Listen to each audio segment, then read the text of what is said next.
Hello everyone. आप देख रहे हैं एकलव्य स्नातक और इस वाली वीडियो में हम देखने वाले हैं BHDLA 137 यूनिट नंबर फर्स्ट है हमारा। और हम बात करने वाले हैं संप्रेक्षण के मूल तत्व के ऊपर। ठीक है दोस्तों, ये आपका हमने जो है नया सब्जेक्ट स्टार्ट किया है इग्नू वाले बच्चों के लिए, हिंदी भाषा संप्रेक्षण कौशल। ठीक है दोस्तों, यहाँ पर आप देख सकते हो ये आपका इंडेक्स है और इसमें आपका जो टोटल है वो 12 चैप्टर्स हैं, जिसके अंदर जो हम यहाँ पर आप इसको चैप्टर कह सकते हो, यूनिट कह सकते हो। तो इसमें क्या है, आपका जो फर्स्ट यूनिट है ये हम स्टार्ट कर रहे हैं और इस वाली वीडियो में फर्स्ट यूनिट जो है ये ख़त्म हो जाएगा। ठीक है, और ऐसे ही आगे चल के जो हम यहाँ पर आपके जो सारे यूनिट है उसे कवर करेंगे। ठीक है दोस्तों, तो आगे बढ़ते हैं यहाँ पर। और सबसे पहले हम शुरुआत करते हैं यहाँ पर परिचय से। परिचय के अंदर हम समझेंगे सारी चीज़ों को। ठीक है, जैसे कि आपका जो ये यूनिट है संप्रेषण के मूल तत्व, इसके अंदर हम समझेंगे संप्रेषण क्या होता है, ये सारी चीज़ें, आदान प्रदान प्रक्रिया। ठीक है, तो ये सारी यहाँ पर देखते हैं क्या होता है, समझते हैं इसको परिचय से। तो यहाँ पर जैसे आप देखोगे तो सबसे पहले आपको समझना है संप्रेक्षण क्या होता है। तो संप्रेक्षण का मतलब होता है, सीधा दोस्तों मैं आपको बताऊँ तो इसका मतलब होता है कम्युनिकेशन। ठीक है, कैसे भी करके हमें क्या है, कम्युनिकेशन करना है, बातचीत करना है, अपने विचारों का आदान प्रदान करना है। उसके अलावा आपको पता है हमें बचपन से सिखाया गया है, उसके लिए है दो चीज़ें।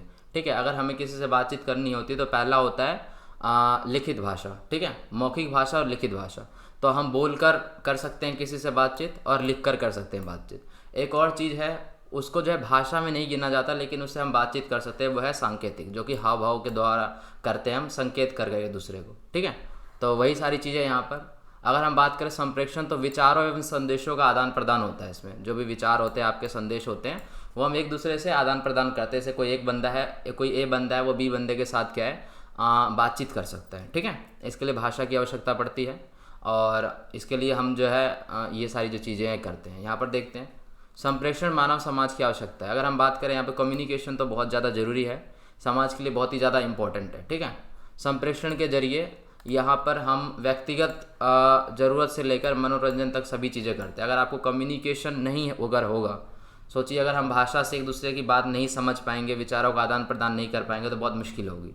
तो इसीलिए क्या है कि ये बहुत ही ज़्यादा इंपॉर्टेंट है, व्यक्तिगत रूप से भी बहुत ज़्यादा इंपॉर्टेंट है, मनोरंजन करना इसके लिए भी बहुत ज़्यादा इंपॉर्टेंट है, काम काज करने के लिए भी बहुत ज़्यादा इंपॉर्टेंट है। ठीक है, तो ये सारी जो चीज़ें हैं ये है। आगे बढ़ते हैं यहाँ पर, संप्रेषण का अर्थ क्या होता है। ठीक है, तो सरल भाषा में अगर हम संप्रेषण की परिभाषा की बातें करें तो हम ये कह सकते हैं कि दो या दो से अधिक व्यक्तियों के बीच विचारों का, सोच का और सूचना का आदान प्रदान होता है, चाहे वो मौखिक रूप से हो, लिखित रूप से हो या सांकेतिक से हो। ठीक है, तो आदान प्रदान होता है इन माध्यमों से, तो उसे हम क्या कहते हैं, संप्रेषण कहते हैं। सीधी सी बात है। ठीक है, और सीधी सी बात, आप एक वर्ड में कम्युनिकेशन समझ गए होंगे यहाँ से सारी बात की क्या होता है इसके अंदर, जिसके अंदर संदेश एक पक्ष से दूसरे पक्ष तक पहुँचाया जाता है। इसके अंदर दो पक्ष होते हैं। ठीक है, यहाँ पर क्या है, सिंपली अगर हम बात करें यहाँ पर, तो संदेश का आदान प्रदान होना चाहिए, बातचीत का आदान प्रदान होना चाहिए, और दो ही बंदे होते हैं इसके बीच में। ठीक है, जो बंदा ए होता है और एक बंदा बी होता है। ठीक है, बहुत सारी और चीज़ें होती है वो और आगे हम डिस्कस करेंगे।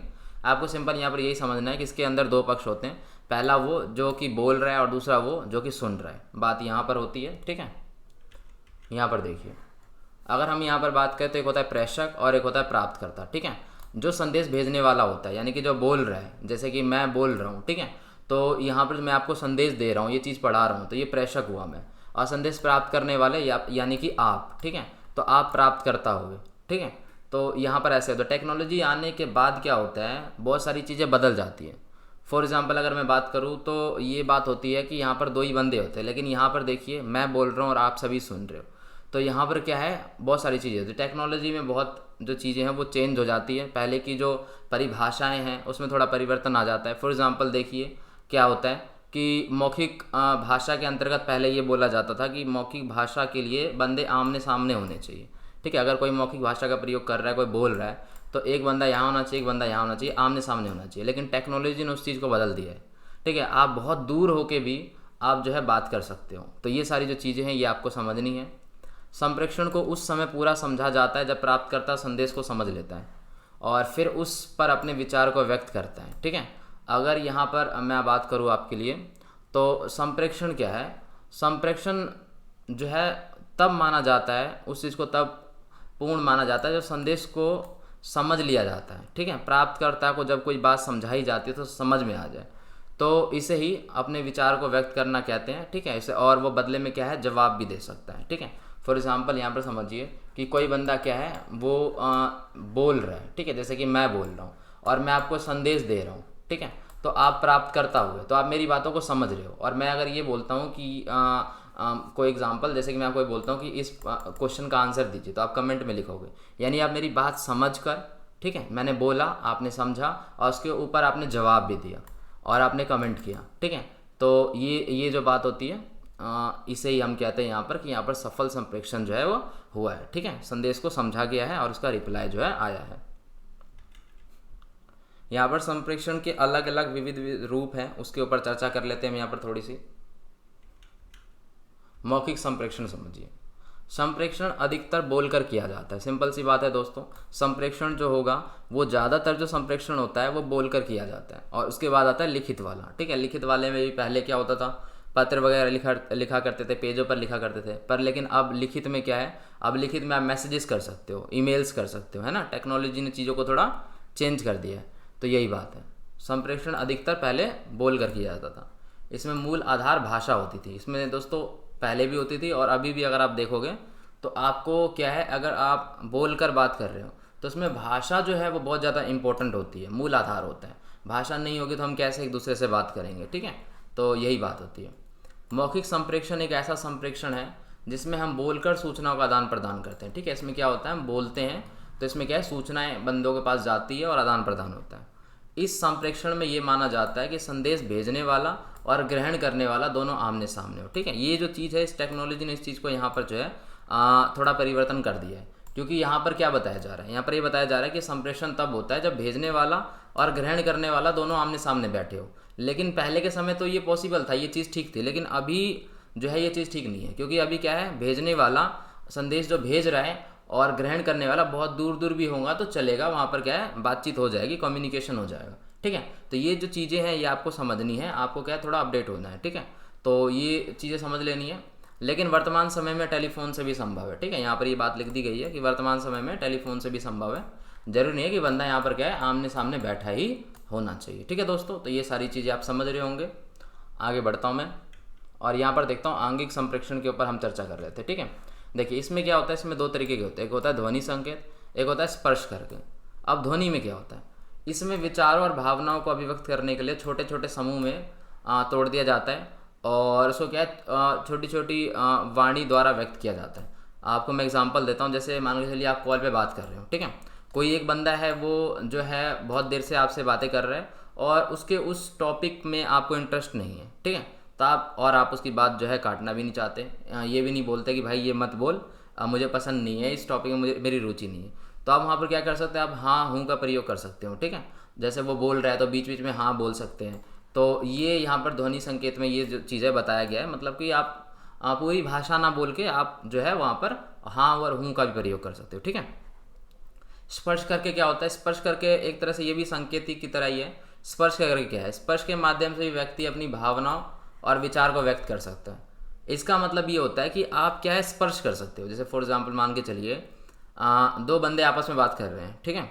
और आप क्या है, उन दो में से किसी एक के मित्र हो और उसमें से क्या है कि वो कोई ऐसी बात बोल रहा है जो नहीं बोलना है, तो आप कोहनी से उसको जो है थोड़ा संकेत दे सकते हो कि भाई ये मत बोल, ठीक है।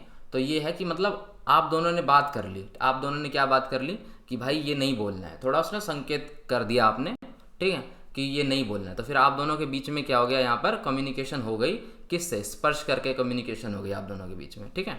तो ये सारी बातें होती हैं। अगर हम यहाँ पर लिखित संप्रेषण की बात करें तो लिखित संप्रेषण में व्यक्ति लिखकर संदेश भेजता है और संदेश भेजने वाला प्राप्त करने वाले दोनों के बीच में लिखित रूप से होता है। अब देखिए यहाँ पर क्या, लिखित संप्रेषण आपको पता ही है, इसमें लिखना होता है, सिंपल सी बात है। एक बंदा दूसरे बंदे को लिखता है, चाहे वो मैसेज हो, पत्र हो या लेटर हो, वो मतलब सॉरी मेल हो, ठीक है। तो इसमें क्या है, दोनों के पास एक प्रूफ होता है, दोनों के पास क्या है, लिखित रूप में चीज़ें मौजूद होती है। मैसेज कर रहे हो आप तो दोनों के पास है, मेल कर रहे हो तब भी दोनों के पास है, लेटर लिख रहे हो, ठीक है, तो भी आपका लेटर वहाँ पहुँच गया, फिर वो रिप्लाई करेगा तो उसका लेटर आपके पास पहुँच जाएगा। तो ये सारी चीज़ें होती हैं। इसके लिए सामान्य तौर पर कागज़ का इस्तेमाल किया जाता था पहले पत्र लिखने के लिए। अब तो बहुत सारी सोशल मीडिया जो है चीज़ें हैं, वहाँ से आप कर सकते हो, ठीक है। मैसेजिंग ऐप्स आ गई है बहुत सारी, आप वहाँ से भी कर सकते हो, ठीक है। तो ये है आपका लिखित संप्रेषण। आई होप आपको समझ में आ गया है। आगे बढ़ते हैं। यह है संप्रेषण के प्रयोजन, इसे समझिए। देखिए यहाँ पर होता क्या है, इसके अंतर्गत आपको ये समझना पड़ेगा कि संप्रेषण के प्रयोजन को समझने के लिए हमें कई सारे जो है तरीके समझने पड़ते हैं, ठीक है। उसे समझिए। सबसे पहला है व्यक्तिगत जरूरत। आप व्यक्तिगत जरूरत के लिए भी कम्युनिकेशन करते हैं हम, ठीक है। कम्युनिकेशन क्या होता है, व्यक्तिगत रूप से होता है। क्या होता है, कोई सूचना देनी हो उसके लिए होता है, किसी से कुछ आग्रह करना हो, यानी वो किसी को अपनी बात के लिए मनवानी हो, तो वहाँ पर भी कम्युनिकेशन होता है। फॉर एग्जाम्पल देखिए यहाँ पर व्यक्तिगत ज़रूरत की अगर हम बात करें तो प्रतिदिन व्यक्ति अलग अलग आवश्यकताओं के लिए, व्यक्ति के पास बहुत सारी आवश्यकताएं होती है, उसे ज़रूरत पड़ती है, तो अलग अलग तरीक़ों से वो क्या है, संप्रेषण करता है। खाने के लिए, रहने के लिए, काम करने के लिए उसे ज़रूरी है ये। व्यक्तिगत संबंध क्या होता है, किसी रिश्तेदार या दोस्त से मिलने पर भी व्यक्तिगत संबंध के अनुसार हम अपनी आँख, ठीक है, हाथ और हाव भाव से भी दूसरों के साथ संबंध बनाने का प्रयास करते हैं, ठीक है। तो ये सारी जो है यहाँ पर बात है। व्यक्तिगत ज़रूरत, व्यक्तिगत संबंध आपको बनाने हैं तो आप वहाँ पर कम्युनिकेशन का इस्तेमाल कर सकते हो, बोल कर सकते हो, ठीक है, या आप अपने हाव भाव से भी वहाँ पर जो उसके साथ संबंध बना सकते हो।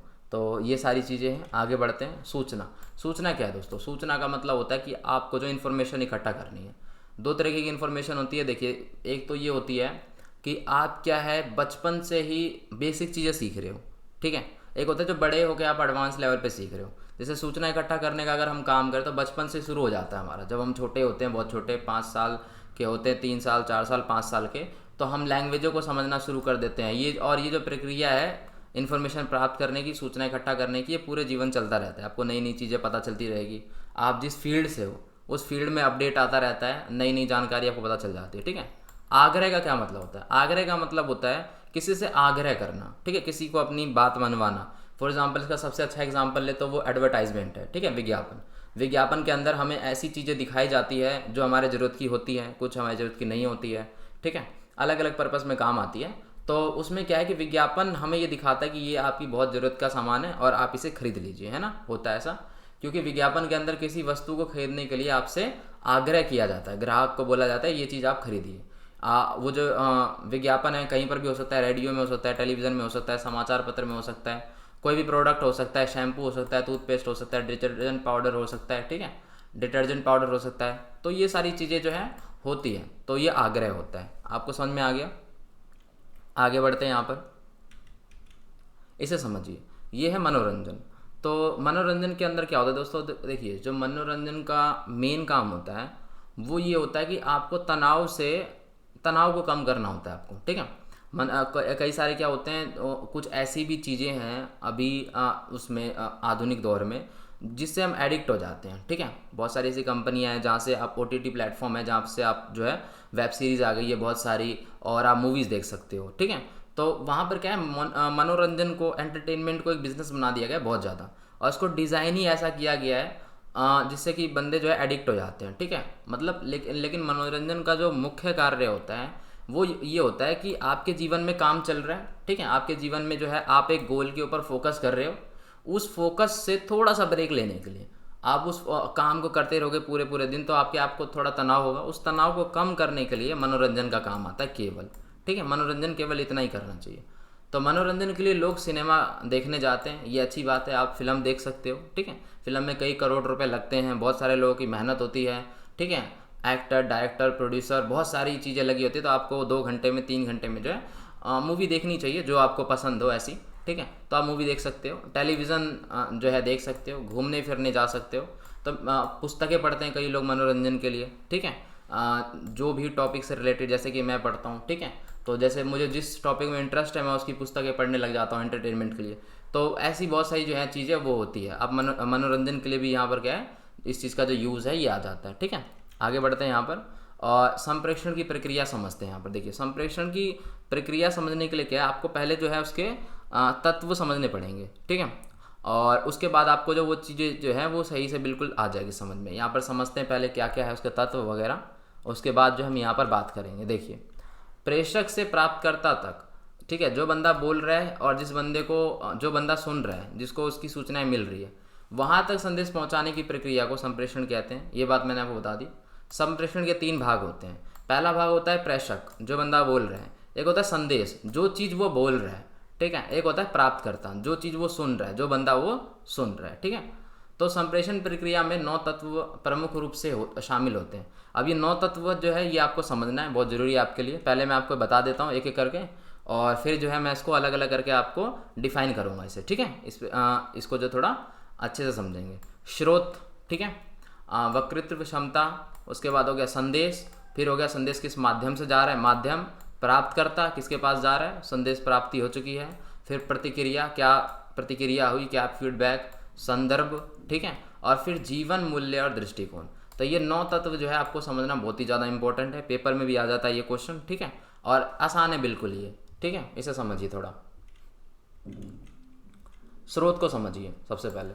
यहाँ पर स्रोत को समझने के लिए आपको क्या है, स्रोत सही संदेश का जन्म होता है, ठीक है। स्रोत सही क्या होता है, सही संदेश का, यहाँ पर देखिए स्रोत सही संदेश का जन्म होता है, ठीक है। यहाँ पर जो टाइपिंग मिस्टेक है यहाँ पर आएगा स्रोत से ही, ठीक है, स्रोत से ही यहाँ पर संदेश का जन्म होता है। स्रोत होगा तभी क्या होगा, संदेश का जन्म होगा। तो स्रोत कोई भी हो सकता है जो अपने विचारों को अभिव्यक्त करने के लिए भाषा का उपयोग करता है, ठीक है। स्रोत क्या है, कोई भी हो सकता है, जिससे क्या है वो अपने विचारों को अपने विचारों को दे सकता है, ठीक है। तो ये सारी चीज़ें होते हैं। यहाँ पर देखिए मौखिक संप्रेषण में स्रोत को वक्ता कहते हैं, ठीक है। आगे बढ़ते हैं। यहाँ पर वक्तृत्व क्षमता समझते हैं।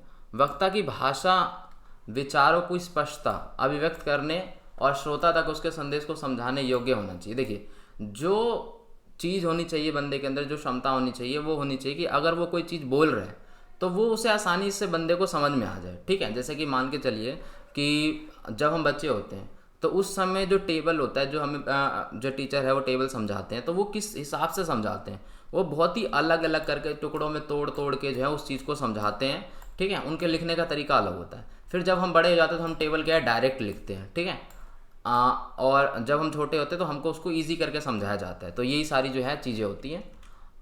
उसके बाद है संदेश। संदेश क्या है, संदेश जो है बिल्कुल ईजी सा है। संदेश से क्या मतलब है, आप कोई चीज़ जो है बंदे को समझा रहे हो, ठीक है, तो उसे उस तरीके से समझाइए कि जो चीज़ आप समझाना चाहते हो वही समझ में है। क्योंकि इसमें होता क्या है, बोलते समय अगर आपने बोलने की जो वो है उतार चढ़ाव है, अगर आपने उसको परिवर्तन किया तो उस चीज़ का अर्थ भी बदल जाता है, ठीक है। मैं आपको सिंपल सा बताता हूँ। मान के चलिए कि जो टीचर है वो क्लास के अंदर बच्चे को बोलता है कि अगर बच्चा पूछता है कि क्या वो टॉयलेट जा सकता है, तो वो बोल सकता है कि हाँ जाओ। और अगर वो बोलता है हाँ जाओ, तेज़ बोलता है या गुस्से में बोलता है, तो चीज़ का जो अर्थ है वो बदल जाता है, ठीक है। तो यही सारी चीज़ें आप समझ गए होंगे। लिखित संदेश हो सकता है, मौखिक। यहाँ पर देखिए संदेश में क्या है, लिखित भी हो सकता है और मौखिक भी हो सकता है, ठीक है। आवाज़ के उतार चढ़ाव से, ये मैं आपको बताना चाह रहा था, आवाज़ के उतार चढ़ाव से क्या है, गति की भावनाएं भी परिवर्तन हो सकती है, ठीक है। यानी शब्द का अर्थ भी बदल सकता है। उदाहरण के लिए जाओ क्या एक शब्द है, ठीक है, सिंपल है जाओ, और अगर हम वही बोलते हैं जाओ, तो यहाँ पर क्या है, दोनों में फ़र्क आ जाता है। लेकिन इसको कहने के अंदाज से इसका अर्थ बदल जाता है। ये एक आदेश भी हो सकता है जाओ, ठीक है, आदेश दे रहा है। अनुमति भी हो सकता है जाओ, और क्रोध भी हो सकता है, अगर हम बहुत ज़्यादा चिल्ला कर बोल रहे तो क्रोध भी हो सकता है। तो यही सारी जो चीज़ें हैं ये संदेश के अंतर्गत आती हैं। आगे बढ़ते हैं। यहाँ पर माध्यम। तो माध्यम क्या है दोस्तों, माध्यम तो सिंपल सी बात है, जिस माध्यम से वो पहुँच रहा है, ठीक है, वो जो चीज़ है वो पहुँच रही है। देखिए जैसे कि अगर आप मौखिक भाषा में बात करोगे कि अगर आप बोल रहे हो तो किस माध्यम से जा रही है, हवा के माध्यम से, ठीक है। और अगर मान के चलो कि आप लिखित का इस्तेमाल कर रहे हो और लेटर लिख रहे हो, तो किस माध्यम से जाएगी, वो पोस्ट के माध्यम से जाएगी, ठीक है। तो यही सारी चीज़ें होती हैं। संदेश को प्राप्तकर्ता के पास पहुंचाने के लिए एक माध्यम की आवश्यकता होती है, सिंपल सी बात है। मौखिक संप्रेषण की अगर हम बात करें तो वो हवा के माध्यम से जाती है, ठीक है, हवा के माध्यम से पहुंच जाती है प्राप्तकर्ता के पास। और उसी प्रकार टेलीफोन के माध्यम से भी जाती है, अगर हम टेलीफोन से बात करें तो टेलीफोन के माध्यम से जाती है। और टेलीफोन किस माध्यम से जाता है, सैटेलाइट के माध्यम से जाता है, ठीक है। तो यही सारी जो चीज़ें हैं ये माध्यम का मतलब आप समझ गए होंगे। आगे बढ़ते हैं हम। प्राप्तकर्ता। प्राप्तकर्ता कौन होता है, जो संदेश को प्राप्त करता है वो प्राप्तकर्ता होता है। संदेश को प्राप्त करने वाले को प्राप्तकर्ता कहते हैं। जैसे मैं बोल रहा हूँ, आप सुन रहे हो, तो आपको जो चीज़ें हैं सुनाई दे रही है, समझ में आ रही है, तो प्राप्तकर्ता आप हुए, ठीक है। आपको मेरा जो संदेश है वो पहुँच रहा है, ठीक है। वीडियो के एंड में अगर मैं कुछ बोलता हूँ आपसे, मतलब मान के चलिए कि कुछ है 15 अगस्त है, ठीक है, तो 15 अगस्त में मैं आपको कुछ विचार आपके सामने प्रकट करता हूँ कि हमें अपने जो नेशनल फ्लैग की बहुत रिस्पेक्ट करनी चाहिए, ठीक है। कभी कभार ऐसा होता है कि 15 अगस्त ख़त्म होने के बाद जो फ्लैग है वो रोड पे पड़े होते हैं, तो हमें क्या है, हमें उसे उठाना चाहिए, बड़े रिस्पेक्ट के साथ जो है उसे घर लाना चाहिए, ठीक है। तो ये सारी चीज़ें होती है, मतलब ऐसे नहीं फेंकना चाहिए। तो मैंने आपको क्या दिया, मैंने एक संदेश दिया आपको, ठीक है। तो वो संदेश क्या है, आपने प्राप्त कर लिया, तो आप क्या हो, आप प्राप्त करता हो। उदाहरण के लिए कोई एक व्यक्ति स्वस्थ रहने के नियमों की सलाह दे रहा है, अब ये भी एक एग्जाम्पल है, ठीक है। कोई बंदा क्या है, आपको हेल्थ टिप्स दे रहा है और आप उस हेल्थ टिप्स को क्या है, फॉलो कर रहे हो, तो वो क्या है, वो ये आपके लिए एक सलाह है, ठीक है। तो यही सारी बातें थी। और जहाँ तक मैंने आपको नेशनल फ्लैग का दिया था, तो नेशनल फ्लैग में है जो है, पहले ऐसा होता था, लेकिन इस साल मैंने देखा है बहुत सारी जो चीज़ें वो बदल गई है, ठीक है। जो कि देखकर मुझे बहुत अच्छा लगा कि लोगों ने इस बार जो है रोड पे अपने फ्लैग जो है जो है अपमान की तरह पहले फेंक देते थे, कि ऐसा लगता था कि जो फ्लैग का अपमान हो रहा है, लेकिन इस बार लोगों ने जो है बहुत कम ऐसी चीज़ें देखने को मिली है, मतलब सुधार बहुत ज़्यादा था इस बार, ठीक है। इस बार सभी ने जो है अपनी जो चीज़ें हैं उसको सुधारा है बहुत ज़्यादा, ठीक है। एक एग्जांपल मैं आपको बताता हूँ, मैं रोड पे जा रहा था, ठीक है, तो वहीं से मैंने देखा कि किसी के कार से जो है फ्लैग गिर गया, तो एक बंदे को मैंने देखा दौड़ के गया वो, और वहाँ पर जो है उसने फ्लैग को उठाया और जो उसको साफ़ किया और जेब में लेकर जो है वो गया, ठीक है। तो यही सारी बातें थी, मतलब ये चीज़ देखकर अच्छा लगा कि जो अब चीज़ें हैं वो बहुत अच्छे से बदल रही है, ठीक है दोस्तों। तो यही सारी बातें हैं। और यहाँ पर देखिए, संदेश प्राप्ति के ऊपर हम समझ लेते हैं। तो संदेश प्राप्ति का अर्थ है प्राप्तकर्ता द्वारा भेजे गए संदेश और विचारों को ढालने की प्रक्रिया, अंग्रेजों में इसे डिकोडिंग कहा जाता है। अब देखिए होता क्या, देखिए संदेश आपको प्राप्त हो गया है, लेकिन आपको समझ में भी तो आनी चाहिए। जैसे पहले के समय में क्या होता था, अगर पहले की कोई वस्तु है प्राचीन काल की, उस पर कोई अलग भाषा लिखी है, उसे डिकोड करके समझना होता है कि भाई उस पर क्या लिखा हुआ है। तो यही बात है, अगर हम श्रोता वक्ता द्वारा कोई भेजा गया संदेश जो है उसे हम भेज रहे हैं, तो उसे समझ में भी आना चाहिए, ठीक है। उसे उसे उसी तरह समझ में आना चाहिए जिस तरह से आप उसको समझाना चाहते हो। कई कभार क्या होता है, भाषा की वजह से चीज़ें समझ में नहीं आती, आपकी भाषा में उसे उस शब्द को कुछ और बोला जाता है, दूसरे की भाषा में उस शब्द को थोड़ा गलत माना जाता है, ठीक है। तो यही होता है, संदेश प्राप्ति तभी सफल होती है जब उस बंदे के पास वही चीज़ पहुंच रही हो जो आप पहुंचाना चाह रहे हो, ठीक है। तो यही बात है। आगे बढ़ते हैं प्रतिक्रिया के ऊपर में। अब प्रतिक्रिया क्या होता है, देखिए वक्ता और श्रोता के बीच संवाद हो रहा है, बातचीत हो रही है, उससे संप्रेषण की प्रक्रिया पूरी हो जाती है, ठीक है। यहाँ पर तो संप्रेषण की प्रक्रिया पूरी हो गई, बातचीत हो रही है। तो श्रोता द्वारा भेजे गए संदेश को प्रतिक्रिया फीडबैक भी कहता है। अब श्रोता ने जो चीज़ यहाँ पर जो चीज़ भेजा गया है उस पर उसकी क्या प्रतिक्रिया, क्या फीडबैक है। जैसे मैं आपको बोलता हूँ कि मैंने आपको यूनिट पढ़ाया है, तो आपको क्या है, इसमें सारी चीज़ें समझ में आ गई हैं दोस्तों, आप कमेंट में लिख सकते हो, ठीक है। तो ये चीज़ मैंने आपको बोली, तो आप फीडबैक दोगे, नीचे कमेंट में जो है अपने विचार लिखोगे। तो यही होता है फीडबैक। आमने सामने संप्रेषण करने की प्रतिक्रिया तुरंत हो जाती है। अब जैसे देखिए होता क्या है, अब आमने सामने अगर कोई बंदा बैठा हुआ होता है तो वहाँ पर जो ये प्रक्रिया तुरंत हो जाती है, ठीक है। वो आपको जो है बता देगा सारी चीज़ें, आप उसे बता दोगे। लेकिन यही अगर संदेश के रूप में होता है तो वहाँ थोड़ा समय लगता है, रिप्लाई आएगा, पहले वो देखेगा समझेगा फिर रिप्लाई करेगा, वो कब देखेगा, तो इसमें थोड़ा सा टाइम लगता है। तो यही सारी चीज़ें। आगे बढ़ते हैं और संदर्भ को समझते हैं। देखिए संप्रेषण का जो संदर्भ है वो शारीरिक रूप से और मानसिक रूप से अथवा सांस्कृतिक भी हो सकता है, ठीक है। जैसे फॉर एग्जांपल आप खेल रहे हो, खेलते समय आप क्या गिर गए, चोट लग गई आपको, तो मुंह से जो है एक शब्द निकलता है, जैसे दुख भरा शब्द कि चोट लग गई, माँ, है ना। इस प्रकार से मम्मी को याद करते हैं हम। तो इसी तरीके से क्या एक ध्वनि निकलती है, तो वो जो ध्वनि है वो आपके दुख को प्रकट करता है। और वो चीज़ आप तो बोल रहे हो, लेकिन ये आप दूसरे को भी मतलब संदेश पहुंचा रहे हो। अगर कोई आपका बड़ा भाई होगा तो वो भागता हुआ आएगा, आपको उठाएगा। तो इस तरह की जो चीज़ें हैं वो होती है। इस समय केवल आप अपने से ही बात नहीं कर रहे, बल्कि दूसरों के पास भी जो है अपनी बातों को, अपने संदेश को पहुंचा रहे हो। यही होता है यहाँ पर संदर्भ का मतलब, ठीक है दोस्तों। आगे बढ़ते हैं और यहाँ पर समझते हैं जीवन मूल्य और दृष्टिकोण। इसे समझना बहुत ज़्यादा जरूरी है। देखिए वक्ता के जीवन मूल्य और दृष्टिकोण को उसके शब्दों के चुनाव के आदि पर भी प्रभाव पड़ता है। अगर आप किसी बंदे से कुछ बात बोल रहे हो तो आपको हमेशा से बोला गया है कि आप सोच समझ कर बोलिए, तो ये बहुत ज़्यादा इंपॉर्टेंट है। अगर आप किसी से ऐसी बातें बोलते हो कि जो चीज़ उसको अच्छी नहीं लगती, तो वहाँ पर क्या है, कुछ गड़बड़ हो सकती है, ठीक है। तो आपको सभी जो चीज़ें हैं वो सोच समझ कर बोलनी चाहिए। फ्रेंड्स है ऐसे नॉर्मली तो ठीक है, लेकिन अगर कोई इंपॉर्टेंट पर्सन है तो सोच समझ कर जो सारी चीज़ें वो बोलते हैं तो हमारे जीवन पर उसका अच्छा इम्पैक्ट पड़ता है, ठीक है। तो ये सारी बातें यहाँ पर समझते हैं। आगे सफल संप्रेषण। सफल संप्रेषण का मतलब क्या होता है दोस्तों, कि जो चीज़ें आप बोल रहे हो वो बिल्कुल सफलता के साथ जो है वहाँ पर पहुँचे, बिल्कुल कोई गड़बड़ ना हो। इसे समझिए यहाँ पर क्या होता है। कभी कभार क्या होता है, हम जो कहना चाहते हैं, जैसे जो कहना चाहते हैं वो सही शब्द हमें नहीं मिलते, ठीक है। जैसे मान के चलिए मैं आपको कोई टॉपिक समझा रहा हूँ और उस टॉपिक से संबंधित मुझे कोई एग्जाम्पल नहीं मिल रहा जो फिट बैठेगा। मतलब जो चीज़ मैं कह रहा हूँ वो समझाना समझा नहीं पा रहा। तो वहाँ पर क्या है, वहाँ पर ये ऐसी सिचुएशन बनती है उस समय जब आप कुछ किसी को कुछ कहना चाहते हो, आपको शब्द नहीं मिल रहे एक अच्छे शब्द, तो उस समय हमारी जो बात है वो ठीक प्रकार से पहुंच नहीं पाती सामने वाले पे, और इसी वजह से सुनने वाला जो है कुछ और समझ लेता है। ऐसा हो सकता है कि समझ ना पाया हो, या ऐसा हो सकता है कि कुछ गलत भी समझ लेता है, ठीक है। तो ऐसी चीज़ें होती है यहाँ पर, जिसके कारण कई बार क्या होता है, मनमुटाव होने की भी जो है संभावना होती है। सफल संप्रेषण वही होता है जिसके अंदर जो कुछ आप कहना चाहते हो वो प्राप्तकर्ता को सेम टू सेम वही चीज़ जो है उसको मिले, तो वहाँ पर सफल संप्रेषण माना जाता है। मान के चलिए आप ए हो, ठीक है, और आपको क्या है किसी बी बंदे को कुछ बताना है, आप जो चीज़ बोल रहे हो अब सामने वाला बंदा वही चीज़ समझे, ठीक है, जो आप समझाना चाह रहे हो वही समझे, तो यहाँ पर वो सफल संप्रेषण हो गया, ठीक है।